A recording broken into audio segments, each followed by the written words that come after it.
بسم اللہ الرحمن الرحیم۔ ہمارے ہاں عام طور پر اس رات کے بارے میں کچھ فضیلتیں منسوب ہیں، مثلاً یہ کہ شب برات میں سالانہ بجٹ تقسیم ہوتا ہے، سال بھر کے امور کا فیصلہ ہوتا ہے، رزق، شادی، اولاد، حج، موت، بیماری، فراخی، تنگی، عزت، ذلت، حادثات، غمی، خوشی۔ اس رات بعض لوگوں کو مردوں میں لکھ دیا جاتا ہے۔ تو یہ سب باتیں جو ہے من گھڑت ہیں، ان میں سے کسی ایک چیز کی بھی حقیقت نہیں۔ یہ سب کچھ لیلۃ القدر تقدیر کی رات میں ہوتا ہے، نہ کہ شعبان کی 15 رات میں۔ اسی طرح اگر آپ 15 کو آتش بازی کرتے ہیں یا حلوہ پکاتے ہیں تو وہ آپ کا لوکل کلچر تو ہو سکتا ہے، اس کا اسلام سے کوئی تعلق نہیں، کیونکہ اس کے بارے میں نہ کوئی تعلیم قرآن پاک سے ہم کو ملتی ہے اور نہ ہی نبی صلی اللہ علیہ وسلم کی سنت سے۔ مثلاً اس رات میں کیا ہوتا ہے؟ حلوہ پکایا جاتا ہے اور دوسروں کو کھلایا جاتا ہے، مردوں کی فاتحہ دلائی جاتی ہے، چراغاں کیا جاتا ہے، کینڈلز وغیرہ لوگ چھتوں پر جلاتے ہیں، اور اب اس کی جگہ دوسری بجلی کی بتیاں بھی جلائی جاتی ہیں، آتش بازی کی جاتی ہے، گھروں میں خاص طور پر رنگ روغن کیا جاتا ہے، صاف کیا جاتا ہے۔ لیکن اگر غور کیا جائے تو ان میں سے کوئی بھی چیز اپنی اصل کے اعتبار سے قرآن اور سنت سے نہیں ہے۔ پھر اسی طرح یہ ہے کہ بعض لوگ 15 شب کو جاگتے ہیں اور صبح روزہ رکھتے ہیں، اور ان کے نزدیک یہ رات کو جاگنا اور صبح روزہ رکھنا جو ہے یہ سارے گناہوں کی معافی کا ذریعہ ہے۔ اس کے بارے میں ایسی کوئی بشارت یا کوئی فضیلت کسی صحیح حدیث میں نہیں آئی۔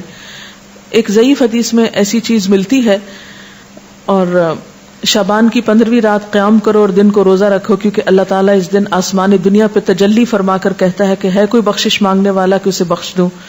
یہ تو ہر رات میں ہوتا ہے۔ صحیح حدیث سے کیا پتہ چلتا ہے کہ ہر رات اللہ تعالیٰ آسمان دنیا پہ نزول فرماتے ہیں اور یہی فرماتے ہیں کہ ہے کوئی بخشش مانگنے والا کہ میں اسے بخش دوں، ہے کوئی مصیبت زدہ کہ میں اس کی مصیبت دور کروں۔ اس کے لیے صرف 15 رات مخصوص نہیں ہے۔ اس لیے اگر کوئی اپنے شوق سے کسی ایک رات میں جاگنا چاہے تو وہ صرف 15 نہ جاگے، 13 بھی جاگ لے، 14 بھی جاگ لے، یا کوئی اور رات بھی شعبان کی جاگ لے، صرف اسی رات کو مخصوص نہیں کرنا چاہیے۔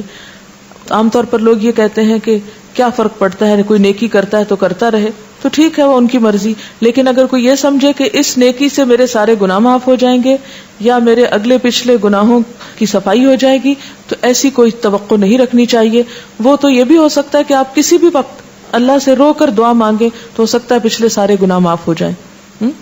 لیکن اس رات کے بارے میں ایسی کوئی صحیح حدیث جو ہے وہ نہیں ملتی۔ آپ دیکھیے کہ یہ سب چیزیں بیان کرنے کا مقصد کیا ہے؟ مقصد یہ نہیں ہے کہ لوگوں کو ایک نیکی سے ہٹایا جائے، مقصد یہ ہے کہ لوگوں کو خود ساختہ بوجھ سے نکالا جائے۔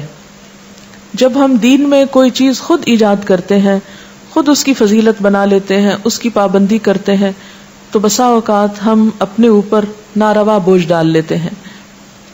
یہود و نصارہ کے ہاں اپنے روحانی تزکیے کے لیے کچھ عبادات انہوں نے خود سے خود گھڑ لی تھی جو اللہ کی طرف سے ان پر عائد نہیں تھی۔ آہستہ آہستہ کیا ہوا، وہ اصل عبادات سے بالکل دور چلے گئے اور خود ساختہ عبادات اپنی گردن پر لاد لی، اور نتیجہ کیا ہوا کہ وہ ایک وقت آیا کہ وہ بالکل دین سے بیگانہ ہو گئے۔ آج ہمارے معاشرے میں بھی ہم دیکھتے ہیں کہ جو اصل دین ہے اس سے ہم کوسوں دور ہیں، جو کرنے کے کام ہیں وہ ہم کرتے نہیں، اور جو نہیں کرنے کے کام ان کو ہم بہت پابندی سے کرنا شروع ہو گئے ہیں۔ اس کا نتیجہ کیا نکلا ہے کہ ہم ایسے بوجھ تلے دب گئے ہیں کہ جس نے ہم سے ہمارے فرائض بھی بعض اوقات چھڑا دیے۔ ہمارے ہاں یہ رات یعنی شعبان میں خاص طور پر 15 شعبان کی رات شب برات کے نام سے مشہور ہے، جس کو شب رات کہتے ہیں۔ آپ دیکھیے کہ اسلام میں جو اہم دن آتے ہیں قرآن پاک اور سنت رسول صلی اللہ علیہ وسلم سے پتہ چلتے ہیں، ان میں سے بعض یہ ہے، مثلا یوم الحج، یوم عرفہ جس کو کہتے ہیں، یوم ترویہ جس دن حج کی ابتدا ہوتی، یوم نحر جس دن قربانی ہوتی، شہر رمضان جب روزے رکھے جاتے، لیلۃ القدر جو رمضان ہی کے آخری راتوں میں سے ایک ہے، قرآن جس میں نازل ہوا، عید الاضحیٰ، عید الفطر، ایام بیز۔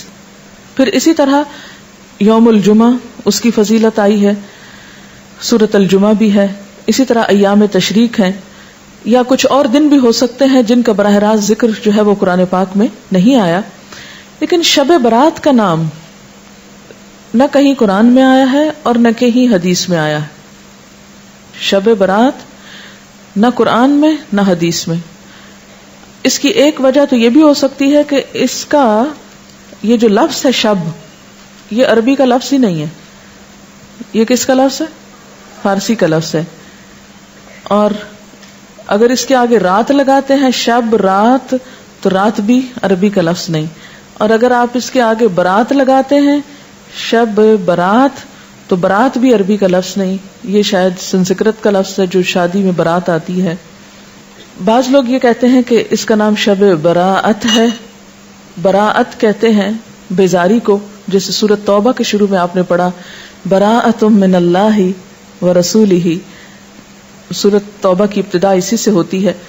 تو براءت کا لفظی معنی کیا ہوتا ہے؟ بیزاری.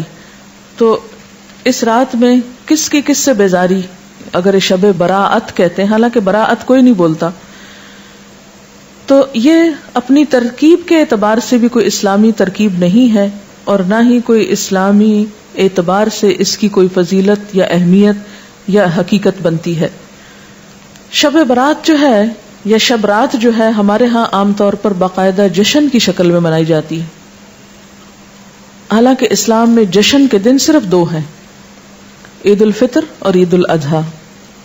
ایک آیت جو عام طور پر اس رات کے بارے میں قرآن پاک سے کوٹ کی جاتی ہے، وہ سورۃ الدخان کی یہ آیت ہے، انا انزلناہ فی لیلۃ مبارکۃ انا کنا منذرین فیہا یفرق کل امر حکیم. اس آیت کے بارے میں لوگوں نے یہ مشہور کر رکھا ہے کہ یہ 15 شعبان کے بارے میں ہے. یعنی سورۃ دخان کی یہ آیتیں عام طور پر آپ دیکھیں گے کہ ٹیلی ویژن میں 15ویں شب کو مختلف پروگرامز کے شروع میں کوٹ کی جاتی ہیں، پڑھی جاتی ہیں، اور لوگوں کو اس آیت کے ریفرنس سے یہ بتایا جاتا ہے کہ یہ 15 شعبان ہے. حالانکہ اس آیت کا نزول کب ہوا؟ مکہ میں ہوا، اور مکہ میں معراج سے قبل. اور پھر اس آیت میں جو بات پتہ چلتی ہے وہ کیا کہ اس مبارک رات میں قرآن پاک نازل کیا گیا، انا انزلناہ فی لیلۃ مبارکۃ. قرآن پاک ہی کی ایک اور آیت سے کیا پتہ چلتا ہے کہ قرآن پاک کب نازل ہوا؟ آپ بتائیے. رمضان میں نازل ہوا. سورۃ البقرہ کی آیت شہر رمضان الذی انزل فیہ القرآن، کہ رمضان وہ مہینہ ہے جس میں قرآن پاک نازل کیا گیا. پھر وہ رات شعبان میں کیسے آ گئی؟ پھر دوسری بات یہ ہے کہ سورۃ القدر کے شروع میں کیا آتا ہے؟ انا انزلناہ فی لیلۃ القدر. اور لیلۃ القدر کون سی ہے؟ تقدیر کے فیصلے اس رات میں ہوتے ہیں، نہ کہ 15 شعبان کی رات کو.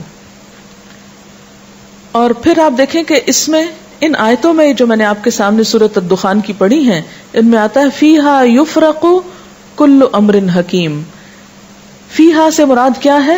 اس رات میں یفرق تقسیم کیے جاتے ہیں، کل امر سب کام، حکیم حکمت والے، یعنی ہر قسم کے فیصلے اس رات میں فرشتوں کے حوالے کیے جاتے ہیں، ان کو دے دیے جاتے ہیں. تو اس سے بھی کیا پتہ چلتا ہے کہ سورۃ الدخان کی یہ آیت 15 شعبان کے بارے میں نہیں ہے، بلکہ لیلۃ القدر کے بارے میں ہے، جس میں قرآن پاک بھی نازل ہوا اور جس میں لوگوں کی قسمتوں کے بھی فیصلے کیے جاتے ہیں. یہ سب باتیں اس لیے مشہور ہوئی کہ ان کی اصل حقیقت پر غور نہیں کیا گیا، اور صرف دیکھا دیکھی یا سنا سنائی میں یہ چیزیں عام کر کے لوگوں میں اتنی پھیلا دی گئیں کہ اگر کوئی شخص اس کے بارے میں یہ بتائے بھی کہ یہ درست نہیں تو عموماً اسی کو برا بھلا کہا جاتا ہے اور ان چیزوں پر اصرار کیا جاتا ہے. یہ تھی اصل حقیقت جو میں نے آپ کے سامنے رکھی ہے. اگر آپ چاہیں تو اس کو قبول کر لیں، اور چاہیں تو آپ وہی کریں جو آپ کرتے رہتے ہیں، کیونکہ میرا حساب بھی اللہ کے ذمہ ہے اور آپ کا بھی.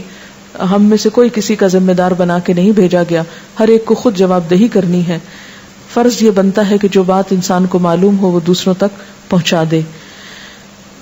تو خلاصہ کیا ہے ساری گفتگو کا کہ نمبر 1 کہ بابرکت رات جس کی طرف سورۃ الدخان میں اشارہ کیا گیا ہے وہ لیلۃ القدر کی رات ہے، اور لیلۃ القدر رمضان کی رات ہے، 15 شعبان کی رات نہیں ہے. اور اس کے علاوہ جو رسم و رواج عموماً اس رات کے حوالے سے کیے جاتے ہیں وہ اسلامی کلچر کا حصہ نہیں. اور انہی رسموں کے بارے میں ہی علامہ اقبال نے کہا تھا، وضع میں تم ہو نصارہ تو تمدن میں ہنود، یہ مسلمان ہیں جنہیں دیکھ کے شرمائے یہود، یہ امت روایات میں کھو گئی، حقیقت خرافات میں کھو گئی. تو بات یہ ہے کہ خرافات اتنی عام ہو گئی ہیں کہ اصل حقیقت ہماری نظروں سے اوجھل ہو گئی ہے.